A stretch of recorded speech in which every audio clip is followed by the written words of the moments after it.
Olá, queridos, tudo bem?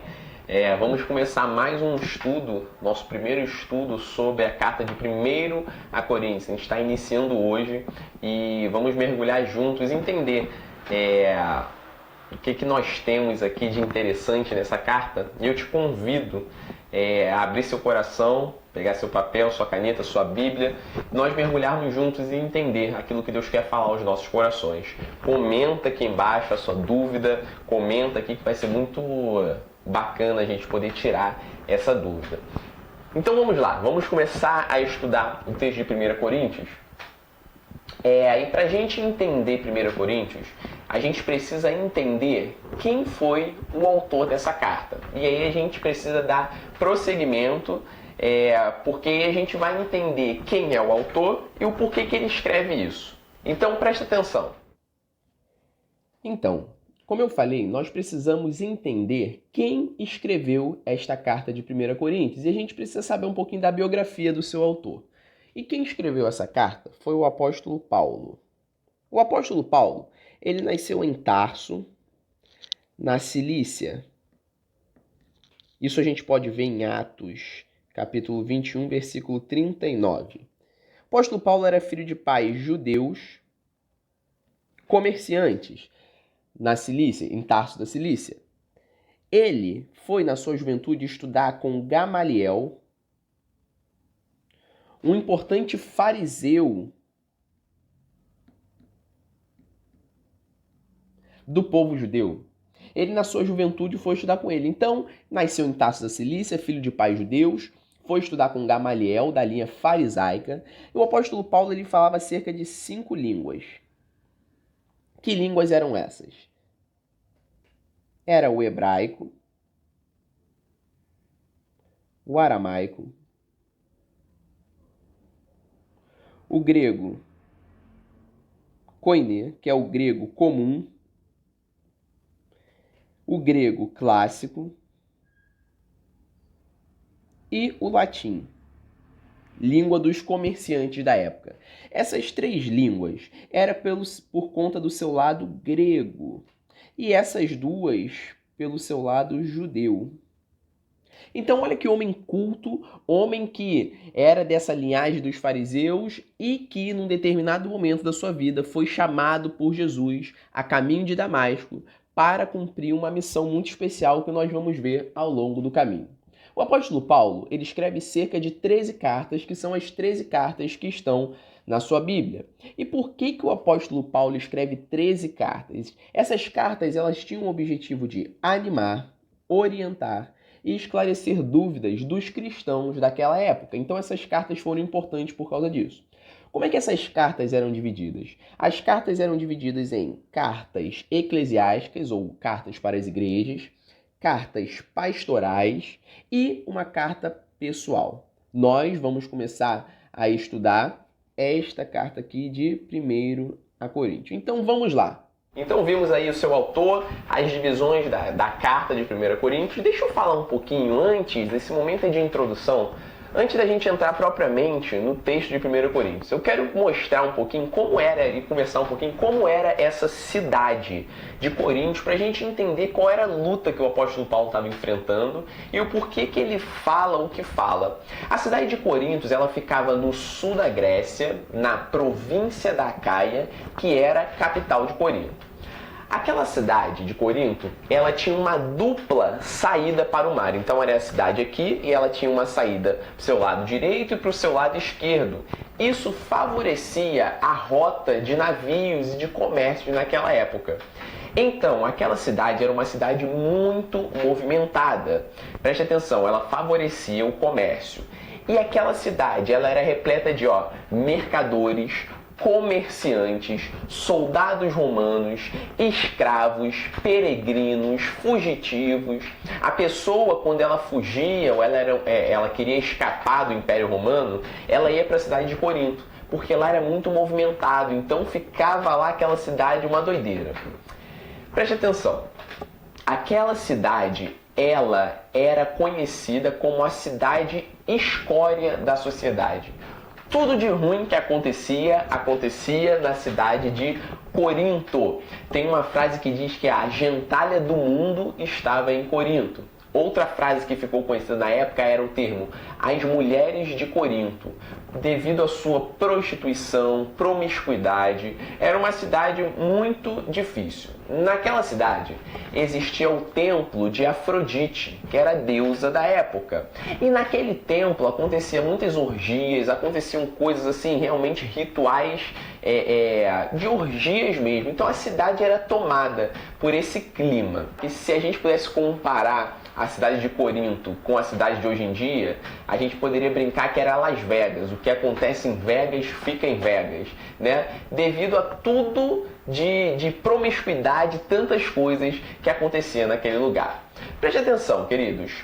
A igreja de Corinto ficava nessa cidade. Era um grande desafio. Por quê? Como era essa igreja? Nós vamos entrar aqui para a gente entender para quem que o apóstolo Paulo está escrevendo. Essa igreja era uma pequena comunidade cristã. E ela era composta de pessoas simples, de não muita condição financeira. A sua grande maioria era formada por pessoas gentis, né, que não eram judeus. Gentil não é a pessoa que é muito educada, não. Gentil é a pessoa que não era judeu. E elas não tinham muito tempo de convertida. Então, uma igreja, uma comunidade simples, de pessoas gentias, não convertida ao cristianismo há muito tempo, e elas viviam essa igrejinha no meio dessa cidade promíscua, enfrentando vários desafios. Quem fundou essa igreja foi o apóstolo Paulo. E aí, por que ele escreve essa carta? Porque ele recebeu notícias de que estavam acontecendo algumas coisas naquela igreja. E aí, ele resolve escrever para aquela igreja, porque ela estava se corrompendo, e ele resolve dar instruções para aquela igreja para que ela não se perdesse no caminho. O teor dessa carta principal é as divisões que existiam dentro daquela igreja. Uma igreja que era uma igreja de Deus, só que ela estava se corrompendo devido às divisões. E a gente vai ver que o apóstolo Paulo vai bater muito nessa tecla das divisões que existem. De todas as igrejas que o apóstolo Paulo passou e fundou, a gente pode dizer que a igreja de 1 Coríntios, a igreja de 1 Coríntios não, a igreja de Corintos é a igreja mais problemática que ele enfrentou. E aí a gente vai ver junto quais eram os problemas, e a gente vai ver que são problemas muito atuais, e a gente vai aprender e vai ver quais são as soluções que o apóstolo Paulo vai falar para aquela igreja. Então vamos lá, feito esse panorama, vamos lá para o capítulo 1. A gente vai dar o capítulo 1 e o capítulo 2. Então vamos lá. Do versículo de 1 a 3, o apóstolo Paulo ele vai se apresentar e ele vai escrever para essa igreja no versículo 1 dizendo: acompanhe comigo, Paulo, chamado para ser apóstolo de Cristo Jesus, pela vontade de Deus, e o irmão Sóstenes. A gente vai conversar mais para frente acerca desse apostolado, que ele vai se apresentar. Paulo, apóstolo de Cristo, a gente vai ver mais para frente quem eram os apóstolos e a gente vai conversar um pouquinho sobre isso. Mas é muito bonito que no versículo 3, acompanhem comigo, ele vai fazer uma apresentação, que é uma apresentação característica em todas as cartas do apóstolo Paulo. Essa apresentação é muito bonita. Ela diz assim, a vocês, graça e paz da parte de Deus, nosso Pai, e do Senhor Jesus Cristo. Olha que coisa bonita. Paulo ele vai se apresentar graça e paz. Graça, queridos, uma das definições de graça é amor imerecido da parte de Deus para com a humanidade, para com os seus filhos. E paz, uma das definições de paz significa assim, o estado de tranquilidade de uma alma que tem certeza da sua salvação através de Cristo. E por essa razão, nada temendo de Deus e contente com a porção terrena, seja qual for. Preste atenção, olha que bonito. Quando Paulo ele saúda os irmãos com a graça e paz, ele lembra aqueles irmãos acerca do amor imerecido de Deus e a paz que Jesus pode dar. Então, ao mesmo tempo que é uma saudação, é uma palavra de consolo, no sentido de lembrar aquelas pessoas do amor que não merecemos de Deus, mas que Ele dá pelas nossas vidas, e também a paz que Jesus pode dar. Então, devemos usar essa saudação, que é muito bonita, que nos lembra acerca da graça e da paz que Jesus nos dá. Continuando, do versículo 4 a 6, aqui vai dizer da gratidão de Paulo pela vida daqueles irmãos. Paulo ele está se apresentando e ele é grato pela vida daquela igreja. Olha que interessante. Do 4 a 6 vai dizer o seguinte, sempre dou graças a Deus por vocês, por causa da graça que lhes foi dada por Ele em Cristo Jesus. Pois nele vocês foram enriquecidos em tudo, isto é, em toda palavra e em todo conhecimento, porque o testemunho de Cristo foi confirmado entre vocês. Olha que interessante, Paulo vai dizer que aquela igreja é uma igreja rica por causa do amor de Deus. Ele vai dizer no versículo 6 o seguinte, vocês foram enriquecidos na palavra e no conhecimento de Deus. Eles não eram ricos financeiramente, mas se tornaram ricos da palavra de Deus e do conhecimento de Deus. O que seria rico da palavra e do conhecimento? Agora eles eram capazes de perceber a verdade das coisas e perceber aquilo que era certo, o que era errado, aquilo que era pecado e aquilo que não era. Isso torna uma pessoa rica. Agora ela tem conhecimento da palavra e do conhecimento acerca de Deus. Não eram ricos financeiramente, mas espiritualmente. Eles foram enriquecidos, porque Cristo fez isso na vida deles. E olha que interessante. No versículo 7 ele vai dizer, de modo que não lhes falta nenhum dom espiritual, enquanto vocês esperam que no Senhor Jesus Cristo seja revelado. Queridos, olha que interessante, o apóstolo Paulo está falando que naquela igreja não faltava dom espiritual. Aquela igreja era completa de dons espirituais, e a gente vai falar mais para frente esses dons. Mas também lá na frente a gente vai falar que a espiritualidade da igreja não é devido à quantidade de dons que ela tem. Ela pode ter muitos dons, assim como a igreja de Corinto, mas ela não ser uma igreja espiritual. A espiritualidade de uma igreja, ela é vista à medida em que ela consegue demonstrar Jesus para as pessoas. E a gente vai ver que a igreja de Corinto tinha muitos dons, mas ela não era espiritual. No versículo 8, vai continuar dizendo, ele os manterá firme até o fim, de modo que vocês serão irrepreensíveis no dia do nosso Senhor Jesus Cristo. Então ele está sendo grato ainda a Deus, porque Jesus tem mantido essa igreja de pé. Olha que coisa bonita, né? E assim como essas pessoas estão sendo mantidas de pé, a gente percebe que Deus tem mantido a sua igreja de pé. E essa gratidão de Paulo deve ser a gratidão dos nossos corações, de saber que ainda existe um Deus que mantém a sua igreja de pé, devido a todas as tribulações, devido a tudo aquilo que nós passamos. Mas existe um Deus que nos mantém de pé e um Deus que também nos torna ricos de palavra e de conhecimento acerca dele. Então, Paulo ele tem esse início sendo grato a Deus, e agora sim ele vai começar a tocar num ponto de problema naquela igreja. E que problema era esse? As divisões que existiam dentro da igreja. Irmãos, como é difícil uma igreja que tem divisões. Como é difícil uma igreja que não está no mesmo propósito. Uma igreja que está em divisões, a tendência é ruir. E o apóstolo Paulo sabia, ele recebeu informações que aquela igreja estava dividida. E que divisões era essa? A gente vai ver Paulo instruindo eles do versículo 10 ao versículo 17, batendo nessa tecla que vai ser o problema da igreja até o final de todos os capítulos. Então, o apóstolo Paulo, ele vai dizer no versículo 10 o seguinte, irmãos, em nome do nosso Senhor Jesus Cristo, suplico a todos que vocês concordem uns com os outros no que falam, para que não haja divisões entre vocês. Antes, todos sejam unidos num só pensamento e em um só parecer.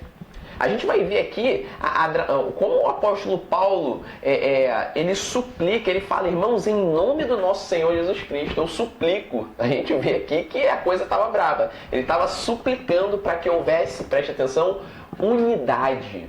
Estava tendo discussão e eles não estavam sendo unidos. E aí ele vai dizer lá qual era o problema ali. Olha o versículo 12, diz assim, com isso quero dizer que alguns de vocês afirmam, eu sou de Paulo, outro, eu sou de Apolo, outro, eu sou de Pedro e o outro, ainda eu sou de Cristo. O que estava acontecendo lá? Naquela igreja, as pessoas estavam divididas. Uns concordavam com a pregação do apóstolo Paulo, então falavam assim, ó, nós somos de Paulo. Mas outros falavam assim, que Paulo nada, eu sou de Apolo, eu gosto de Apolo. Outro falava, eu sou de Pedro. E outros falavam assim, ó, eu não sou de ninguém, eu sou de Cristo.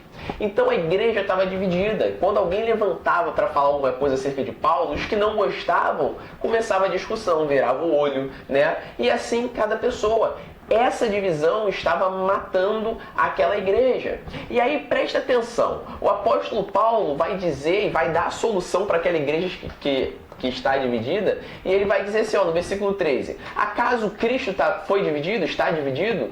Foi Paulo que foi crucificado em favor de vocês? Né? Aí 14, dou graças a Deus por não ter batizado nenhum de vocês, exceto Crispo. Aí ele vai continuar dizendo. E aí no 17 ele vai dizer, pois Cristo não me enviou para batizar, mas para pregar o Evangelho, não porém com palavras de sabedoria humana, para que a cruz não seja esvaziada. Preste atenção aqui, olha o que Paulo está dizendo. Do 13 ao 17 ele vai fazer uma pergunta. Ele vai falar assim, ó, por um acaso Cristo está dividido? Jesus está dividido? E outra, por acaso foi eu, Paulo, que morri crucificado por vocês? Ele diz, ó, por que vocês estão brigando? Ele está dividido? Foi eu que morri na cruz? Não foi. E aí olha que interessante, Paulo está querendo dizer o seguinte, não importa quem, se é Paulo ou apóstolo, Paulo ou Apolo ou Pedro, o importante é que Jesus veio para unir vocês. Quando Paulo ele vai usar aqui, ó, no versículo 10, antes todos estejam unidos. A palavrinha unido, uma das definições é remendar um pano. Então, unir era você remendar um pano, algo que estava rasgado, e quando você unia, existia aquele remendo. Paulo, em outras palavras, ele está querendo dizer que a discussão dentro daquela igreja é como se eles rasgassem essa união. Quando as discussões aconteciam, o que era remendado por Cristo estava sendo rasgado devido a essa discussão. E aí, queridos, a gente tem que tirar uma lição para as nossas vidas e até que ponto, né, as nossas igrejas não têm perdido e não têm rasgado, né, a união, né, com discussões bobas, né? Cristo ele vem para unir a sua igreja. A gente percebe que essa igreja estava se afastando dos propósitos de Deus devido às discussões. Aquilo que foi remendado, né, por causa de Cristo estava sendo rasgado dentro daquela igreja. Eu não falo com fulano, eu gosto mais da pregação de fulano de tal, e isso tem atrapalhado muitas vezes. Esse é um combate que o apóstolo Paulo vai dizer.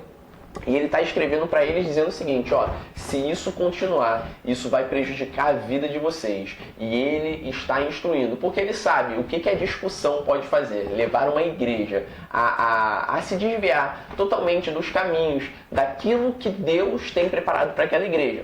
E Paulo vai continuar. No versículo 17, ele diz assim, ó, na segunda parte, mas porém, mais para pregar o Evangelho, não porém com palavras de sabedoria humana, para que a cruz de Cristo não seja esvaziada. Paulo está dizendo para aquela igreja que ele pregou o Evangelho, e ele prega o Evangelho não com sabedoria humana, para que a cruz não seja esvaziada. Irmãos, o apóstolo Paulo era muito inteligente, né? A gente falou aqui, ele fala cerca de 5 línguas, né? Um cara estudado, ele está dizendo que ele não prega o evangelho, né, com sabedoria humana, para que a cruz não seja esvaziada. O que significa isso? Toda vez que algum pregador vai falar sobre a palavra de Deus e ele não usa a palavra de Deus, ele prega aquilo que ele bem entende da sua própria cabeça, a cruz de Cristo é esvaziada. Porque o que muda a vida da pessoa não é a inteligência humana ou a sabedoria humana que ele vai dizer aqui. O que muda a vida da pessoa é a palavra de Deus. Então a gente deve preservar para ver se aquilo que a gente está ouvindo é palavra de Deus. Porque senão a cruz está sendo esvaziada, porque a nossa palavra humana não tem poder nenhum. O apóstolo Paulo faz questão de dizer isso, né? Eu falo isso não com sabedoria humana, para que a cruz não seja esvaziada. Palavras fortes do apóstolo Paulo, mas para aquelas pessoas entenderem que o poder de Deus para salvar as pessoas não vem das palavras humanas. E ele vai continuar aqui dizendo isso sobre a loucura de Deus para resgatar a vida das pessoas. Lembrando que o apóstolo Paulo está falando isso porque era uma igreja que estava sofrendo divisões e aquela igreja tinham pessoas que se achavam demais, se achavam porque tinham dons espirituais, e aquela igreja, as pessoas elas se achavam conhecedoras da palavra de Deus. E aí tanto é que o apóstolo Paulo vai continuar instruindo a partir do versículo 18. Do 18 até o 31, ele vai explicar acerca da sabedoria e o poder de Deus. Ele vai dizer assim, ó, Cristo, sabedoria e poder de Deus. Então, no versículo 18, ele vai usar uma palavra interessante. Ele vai dizer, ó, pois a cruz é loucura para os que estão perecendo, mas para nós que estamos sendo salvos é poder de Deus. O que o apóstolo Paulo quer dizer nesse versículo 18? O irmão já, antes de se converter, você já viu aquele crente chato em que ele falava de Jesus e você ficava, ai meu Deus do céu, que coisa chata. Ai, que mané Jesus, que coisa, Jesus o quê? Todo mundo já passou por uma situação dessa, né? O apóstolo Paulo está dizendo isso. Ele está dizendo que a cruz e essa mensagem da cruz, para aqueles que estão perdidos, é igual a uma loucura, né? Jesus te ama. Que Jesus te ama nada, né? Para aquelas pessoas que não conhecem Jesus, essa mensagem da cruz é loucura. Mas ele está dizendo, para nós, os que estão sendo salvos, aqueles que já tiveram um encontro com essa palavra de Cristo, ele diz que é poder de Deus. Olha que coisa maravilhosa. Ele está dizendo, para nós que estamos sendo salvos, não é apenas uma mensagem, mas é uma transformação de vida. Não é só uma mensagem que a gente ouve a cada domingo, é só palavras. Não. Para nós que já tivemos um encontro com Cristo, isso são palavras que transformam e vai transformando a nossa vida gradualmente e a cada dia. Então, ele está dizendo o seguinte, aqueles que não conhecem ainda Cristo, essa mensagem de Jesus muitas vezes é loucura, essa mensagem da cruz, mas para aqueles que já conhecem, isso são palavras de transformação. E queridos, eu fico pensando que Tiago, eu não conheço outra coisa que transforme a vida da pessoa senão a palavra de Deus. Né? A gente vê tantos testemunhos de pessoas que faziam tantas coisas, tinham uma vida tão doida, e o que transformou a vida dela foi a palavra de Deus. O apóstolo Paulo está dizendo, né, para aqueles que estão conhecendo a palavra, isso é poder de Deus, e isso vai transformar a vida das pessoas. A gente vai dar um pulo para o versículo 21, que vai dizer assim, ó, visto que, na sabedoria de Deus, o mundo não conheceu por meio da sabedoria humana, agradou a Deus salvar aqueles que creem por meio da loucura da pregação. O que o apóstolo Paulo está querendo dizer aqui? Em outras palavras, ele está dizendo assim, ó, conhecer a Deus é diferente de você ler toda a Bíblia ou ter um conhecimento humano. Ele diz aqui, ó, pois visto que na sabedoria de Deus o mundo não conheceu por meio da sabedoria humana.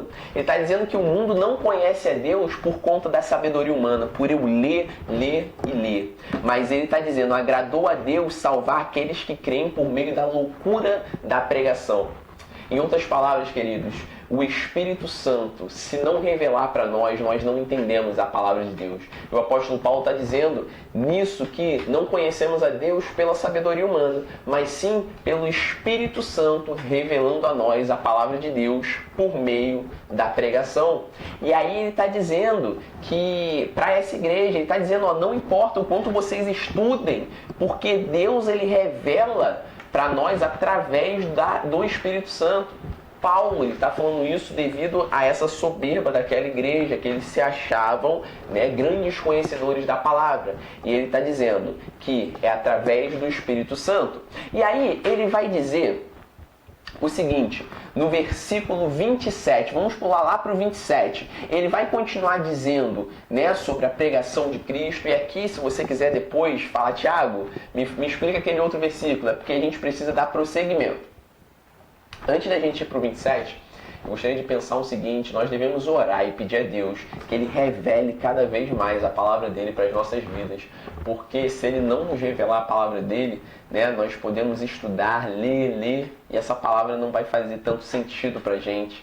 Então Paulo está dizendo, não é pela sabedoria humana, mas sim através da loucura da pregação, através da revelação do Espírito Santo de Deus nas nossas vidas. A partir do versículo 27... o apóstolo Paulo vai dizer para aquela igreja o que Deus faz. Ele vai dizer acerca de um Deus que toma algumas atitudes para que a glória dele seja vista. Presta atenção, a partir do 27 ele vai dizer o seguinte: mas Deus escolheu o que para o mundo é loucura para envergonhar os sábios, e escolheu o que para o mundo é fraqueza para envergonhar o que é forte. Ele escolheu para o que é para o mundo insignificante, desprezado, e o que nada é para reduzir a nada o que é. E aí ele vai dizer, a fim de que ninguém se vanglorie diante dele. Deus, o apóstolo Paulo está dizendo o seguinte, igreja de Corinto: Deus é aquele que ele reduz a nada aquele que se acha bom demais, e aquele que se acha forte demais, ele também reduz a nada. E como é que ele faz isso? Ele vai dizer, ele escolhe o que para o mundo parece loucura, e o que para o mundo parece ser fraco, insignificante, desprezado, e aquilo que nada é. Ele faz isso para quê? Para que todos saibam o poder dele e o poder que ele tem. Preste atenção. A gente vai reparar no Antigo Testamento os personagens, e a gente pode ver que Deus poderia escolher o mais forte, mas Deus não faz isso. Todo personagem, todas as pessoas do Antigo Testamento me parecem ser pessoas que eram pecadoras, desqualificadas, mas Deus foi lá e agiu através da vida delas. Preste atenção, a gente olha para a vida de José. José, o menor dos seus irmãos, aquele que foi vendido como escravo, que a vida parecia que não ia dar certo. Mas Deus foi e mudou a história da vida dele, transformou ele no segundo mais importante no Egito. O poder de Deus manifestou na vida dele. Moisés matou um egípcio, saiu fugido, era gago, e Deus vai lá e transforma a vida desse cara. E ele se transforma, sem sombra de dúvida, um dos mais importantes do Antigo Testamento. Davi, homem que quando criança, adolescente, lutou contra um gigante, uma vitória improvável, né? Teve ali um adultério no seu casamento com Betseba, teve um filho fora de casamento, mas foi considerado o homem segundo o coração de Deus, o menor de todos que Deus exaltou. Vamos lá, Salomão, filho do adultério, que parecia que não ia dar certo, se tornou o homem mais sábio de todos os tempos. A gente olha a vida dos discípulos, homens desqualificados, homens que não tinham muito estudo, mas Deus foi lá e agiu na vida deles. Apóstolo Paulo, perseguidor da igreja, homem que parecia que não ia dar certo, e que Deus foi lá e que usou. Esses são alguns exemplos de personagens e de história mostrando que Deus ele escolhe a loucura do mundo, coisas que parecem que não vão dar certo, e Deus vai lá e age no meio disso. É isso que o apóstolo Paulo está dizendo. E queridos, essas histórias parecem que não vão dar certo, mas o poder de Deus ele age na vida dessas pessoas. Preste atenção, aqui eu te convido a olhar para a sua vida. Talvez você esteja achando que não seja o melhor, o mais qualificado para começar esse ministério. Talvez você esteja olhando a sua vida e se achando, eu tenho que me preparar mais. Claro, a gente tem que sempre se preparar, mas talvez esteja faltando você entender que não é pela sua força, mas sim pelo poder de Deus. Então o apóstolo Paulo vem mostrar que não é pela nossa força, mas Deus ele age através da nossa fraqueza. E aí é muito interessante que o apóstolo Paulo lá na frente ele vai dizer, né, quando sou fraco, aí é que sou forte. Ele mostrando que pelas próprias forças dele, ele não iria conseguir se não fosse o poder de Deus agindo na vida dele. E aí, por que Deus faz isso? A gente vai ver para que Deus faz isso. No versículo 31, ele vai dizer assim, para que, como está escrito, quem se gloriar, glorie-se no Senhor. Aqui está a resposta. Deus ele tem essa preferência naqueles que são insignificantes, menores, naqueles que parece que não vão dar certo, para que quando a coisa acontecer, a gente se glorie no Senhor, a gente não se glorie na nossa própria força, e que a gente saiba que sempre foi Deus agindo na nossa vida. Então o apóstolo Paulo está instruindo nesse capítulo 1, né, essa igreja de Corinto, né, falando acerca da divisão, acerca da loucura que é a pregação da cruz, né, e como Deus ele age através da fraqueza humana, querendo mostrar para aquela igreja que sempre é o poder de Deus, nunca é pela nossa própria força. E aí ele vai para o capítulo 2. E aí, se tiver alguma dúvida nesse capítulo 1, eu gostaria de ouvir os irmãos, né? Bota aqui no comentário, me chama no privado, que a gente vai tirando algumas dúvidas. Então, no capítulo 2, o apóstolo Paulo, ele vai continuar mostrando para eles que é pelo poder do Espírito Santo e não é pela própria força humana. Do 1 ao 5, ele vai dizer o seguinte, ó, eu mesmo, irmãos, quando estive entre vocês, não fui com discurso eloquente, nem com muita sabedoria para lhes proclamar os mistérios de Deus. Ele está dizendo, ó, eu não fui com um discurso muito eloquente para mostrar o poder de Deus. Preste atenção. Pois decidi nada saber entre vocês, a não ser Jesus Cristo e este crucificado. E foi com fraqueza, temor e com muito tremor que estive entre vocês. Minha mensagem e a minha pregação não consistiam em palavras persuasivas de sabedoria, mas consistiam em demonstração do poder do Espírito, para que a fé que vocês têm não se baseasse na sabedoria humana, mas no poder de Deus. Gente, o que Paulo está dizendo aqui? Paulo, ele era inteligente, Paulo, ele era muito estudado, ele fala, ó, quando eu falei de Jesus para vocês, eu não procurei usar palavras eloquentes, palavras de sabedoria humana, mas eu fui procurando mostrar simplesmente o poder da cruz. Eu me deixei, ele vai dizer, eu me fiz fraco, eu fui com fraqueza, temor, ele foi submetido à palavra de Deus para que o Espírito Santo agisse. E aí ele deixou toda a sabedoria de lado e Paulo foi fraco, para que o Espírito Santo pudesse agir. Sabe o que eu fico pensando aqui, queridos?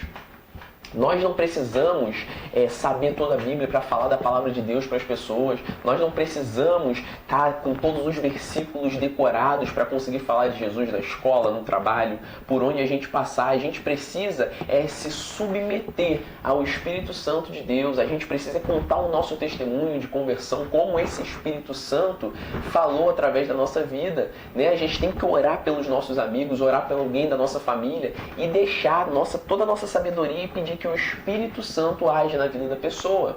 Porque Paulo está dizendo que não é pela nossa sabedoria ou pela nossa própria força. E ele vai dizer aqui, ó, mas eu fui demonstrando o poder do Espírito Santo.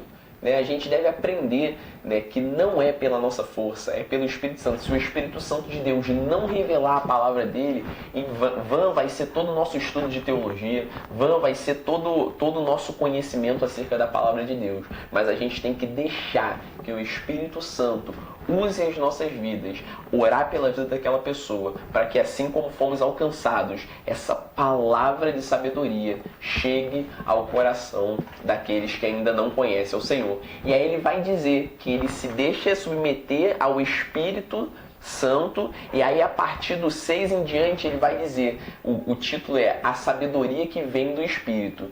Do 6 em diante ele vai começar a explicar sobre o mistério oculto. Então vamos lá, de 6 em diante, o apóstolo Paulo vai falar acerca desse poder do Espírito Santo, né, que não é pela força humana, mas é feito através do Espírito Santo, que as pessoas entendem essa mensagem da cruz. É muito interessante. Do 6 ele vai falar que ele não fala com a sabedoria desta era. E presta atenção, olha que palavras que parecem difíceis, mas olha o que o apóstolo Paulo quer dizer. Do 7, 8, vai dizer assim, ó, ao contrário, falamos da sabedoria de Deus, do mistério que estava oculto, o qual Deus pré-ordenou antes dos princípios das eras para a nossa glória. Nenhum dos poderosos dessa era o entendeu, pois se o tivesse entendido, não teria crucificado o Senhor da glória. O que o apóstolo Paulo ele estava querendo mostrar aqui? Ele estava querendo mostrar o mistério que estava oculto. E aí ele vai dizer, ó, que Deus pré-ordenou antes dos princípios das eras. Queridos, e aí ele vai dizer, né, que os reis não o entenderam, pois se tivessem entendido, não teriam crucificado o Senhor da glória. Que mistério oculto é esse que Deus pré-ordenou antes dos princípios das eras?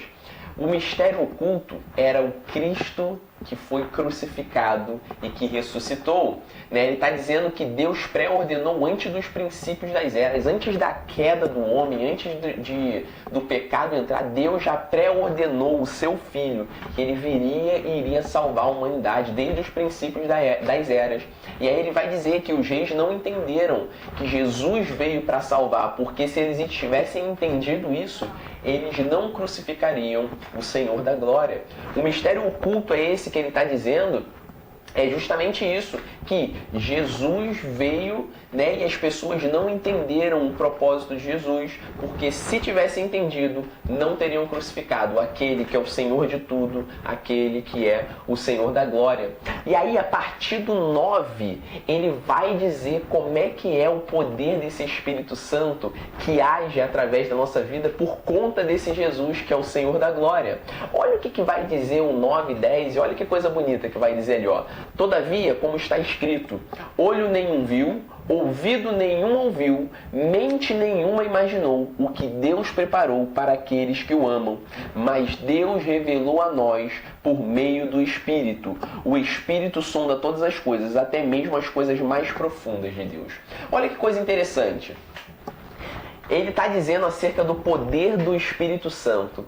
Vê se não fica mais claro se a gente lê o 10 e depois a gente lê o 9. Olha que coisa interessante. E vai dizer assim, ó, o 10. Mas Deus revelou a nós por meio do Espírito, o 9.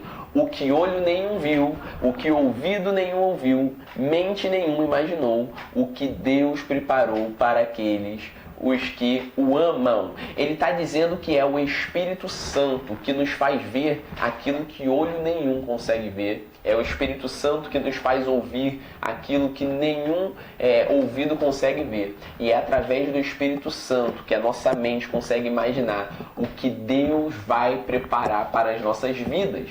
E aí ele vai dizer o seguinte, que o Espírito, ele sonda as coisas mais profundas de Deus. É o Espírito Santo que conhece Deus na sua profundidade. E é o Espírito Santo que nos faz conhecer Deus. E vamos lá, ele vai dizer, ó, quem não tem esse Espírito Santo não conhece Deus ainda. Ele vai dizer que quem não tem esse Espírito Santo ainda não consegue enxergar o que olhos não veem, ainda não consegue ouvir o que ouvido não vê, ainda não consegue imaginar o que Deus tem preparado para aqueles, para os seus filhos. Então, nós só conhecemos a Deus porque nós temos a mente de Cristo revelada em nós através do Espírito Santo.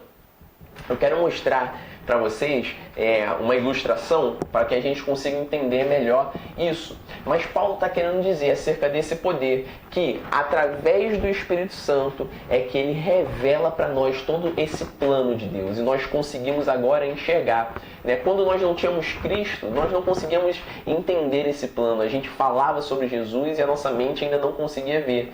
Mas através do Espírito nós conseguimos ver, nós conseguimos ouvir. E a nossa mente consegue imaginar tudo aquilo que Deus tem preparado para a gente. Então, eu quero caminhar para o final e eu quero terminar com essa ilustração. Vamos lá. E aqui eu termino, né, fazendo essa pequena ilustração para ver se fica mais claro. O versículo 10 vai dizer que Deus revelou a nós por meio do Espírito Santo. O Espírito sonda todas as coisas, até mesmo as coisas mais profundas de Deus. Então preste atenção, o Espírito Santo, ele conhece as coisas mais profundas de Deus. E é ele quem revela para o ser humano, as coisas de Deus. Preste atenção, Deus, ele queria se revelar aos seres humanos. E qual é a forma que ele faz isso? Através de Jesus, seu filho. Jesus, ele vem e ele se revela, esse aqui é o ser humano, se revela para o ser humano para que o ser humano pudesse ter conhecimento acerca de Deus. Pudesse conhecer Deus. E como é que é feito esse conhecimento? Esse conhecimento é feito através do Espírito Santo. É por isso que a gente vai ler lá no versículo final. Quem conheceu a mente do Senhor para que possa instruí-lo? No versículo 16. Nós, porém, temos a mente de Cristo. Querido, Jesus vai falar que é necessário que ele vá e que viesse o Consolador para que aí sim pudéssemos entender as coisas. E ele vai falar que através desse Espírito Santo nós temos o quê? A mente de Cristo. Conhecendo Cristo, nós conhecemos a Deus. E é por isso que muitas pessoas que ainda não conhecem, né, a Jesus, ainda não têm esse Espírito Santo que revelou para elas a mente de Cristo, que nos faz conhecer Deus, elas acham as coisas de Deus loucura, não conseguem entender, porque o Espírito Santo ainda não revelou a mente de Cristo, e por isso ela ainda não conhece a Deus. E aí eu termino com esta frase aqui. Só conhecemos a Deus se tivermos a mente de Cristo, revelada em nós pelo Espírito Santo. É somente o Espírito Santo que revela para nós a vontade e as coisas de Deus. Então, queridos, esse é um apanhado geral. A gente termina o capítulo 2 dizendo: nós, porém, temos a mente de Cristo, que é revelada em nós pelo Espírito Santo. Esse é o apanhado geral. Nós não temos como pegar versículo por versículo, devido ao nosso tempo. A gente vai no capítulo 11 ou 12 pegar versículo por versículo, né, que é um capítulo menor, e a gente vai analisando cada parte. Então esse é o plano de fundo. Uma igreja que vivia num lugar onde a promiscuidade acontecia, né, começou a existir um problema dentro dela, que era a divisão, e o apóstolo Paulo ele vai instruir, dizendo a eles sobre como esse problema pode acabar com a igreja, e ele também instrui aqueles que achavam que conheciam muito da palavra de Deus, e ele vai dizer que se o Espírito Santo de Deus não revelar, a cruz ela é esvaziada com a sabedoria humana. Então fica essa lição. A gente deve aprender com a lição dessa igreja e pedir a Deus que Deus nos dê sabedoria para que a divisão não seja um problema nas nossas vidas, na nossa igreja, e que a gente tenha humildade de reconhecer que sempre é o poder de Deus, que toda vez que a gente usa as nossas palavras, toda vez que a gente quer tomar o lugar de Deus, nós esvaziamos a cruz, porque o que muda a vida das pessoas não é a nossa palavra, e sim a palavra de Deus. Até a próxima, a gente continua nesses estudos e que Deus possa nos abençoar grandemente. Valeu!